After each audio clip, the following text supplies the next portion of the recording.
another person who also just inspired my ability to tell stories is my grandmother, Mmatshilo. And I always say that she was my first creative writing professor. Those stories that she told me, Kamuntu Nyama Senke in the evening around the fire, what that did for me was nurture my imagination. When you are a writer, you can't write without imagination. You cannot write without rich imagination. So my grandmother was the one who planted the seed of imagination. And then when I went to school, then I started reading, digest. And then in matric, there was a teacher, Teacher Tema. Teacher Tema used to love reading my, I read the essay, I can't remember. Used to read what I wrote in class. And that's also something that inspired me to read and write.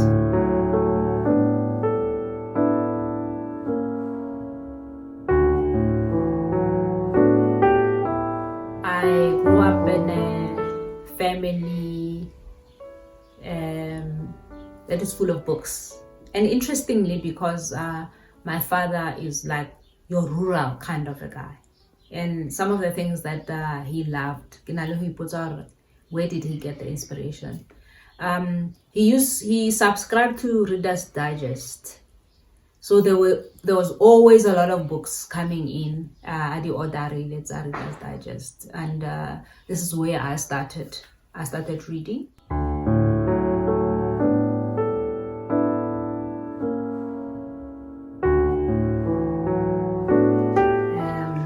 I'm rolling. I am a mother of 3 adorable children who I love with all my heart.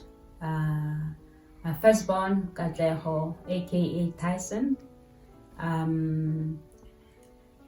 This is one human being whose life path is tied to mine in the most amazing way.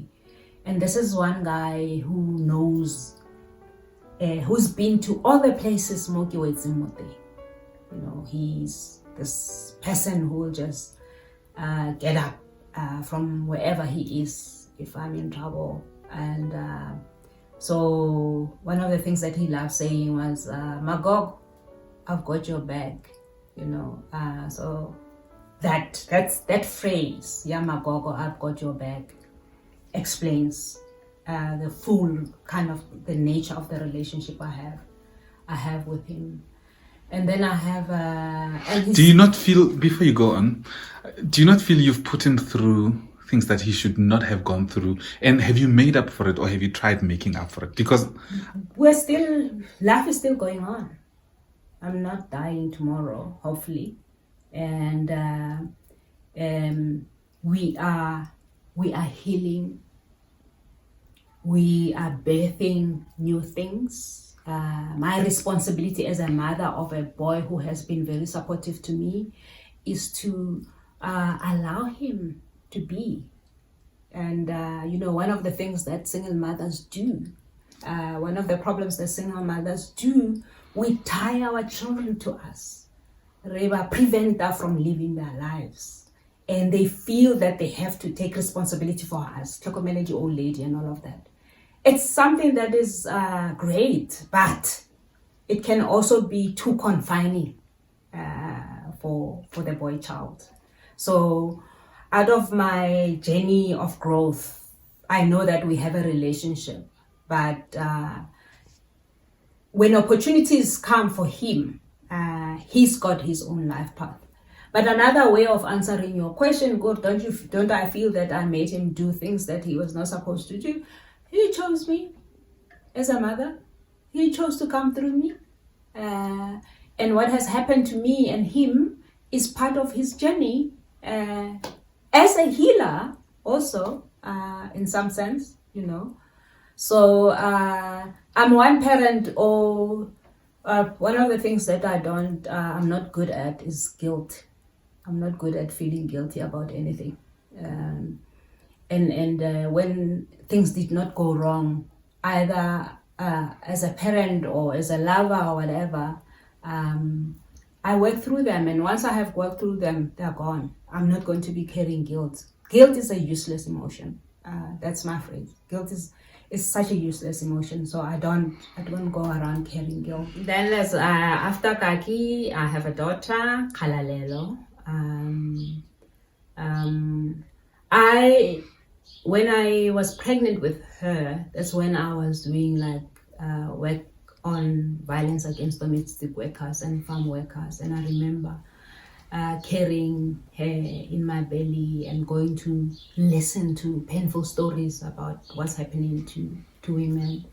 And I also have just this memory of I would be driving back in the afternoon, going back home, and she would be kicking so hard in the tummy, after having listened to all of these things. And I would brush the tummy and say that, okay, yeah, it's okay.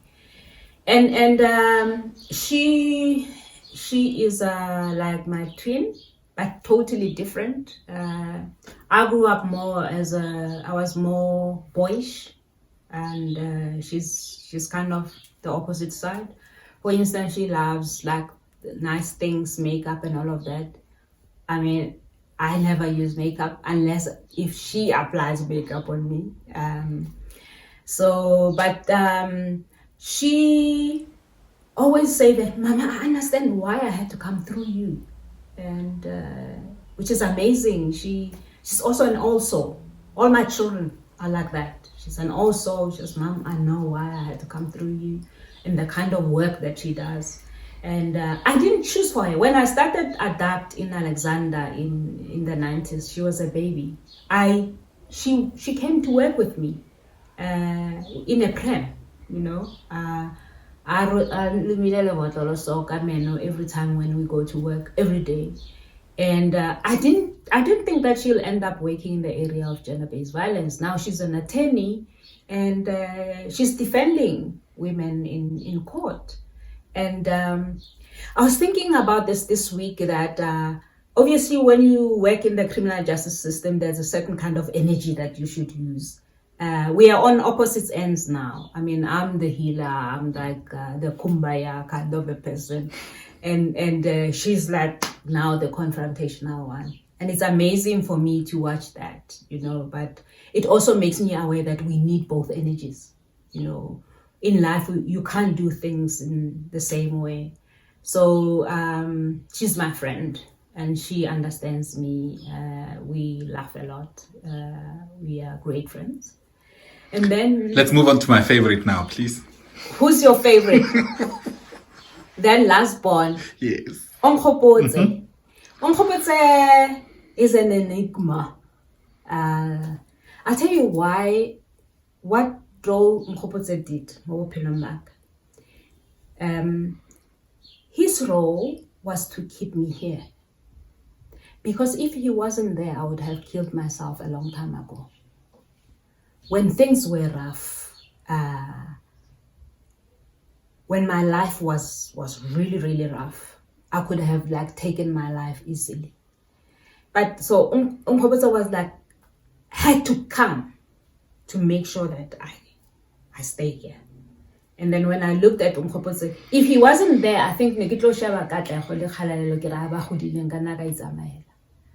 Mmatshilo had to be here to hold moya waka mo lefatsheng until such time that he gets I'm supposed to do. He's an artist. He's into sound production. From very early on, he's this child who would lock himself in a room with a guitar and practice John Lennon's Imagine. I'm imagine that.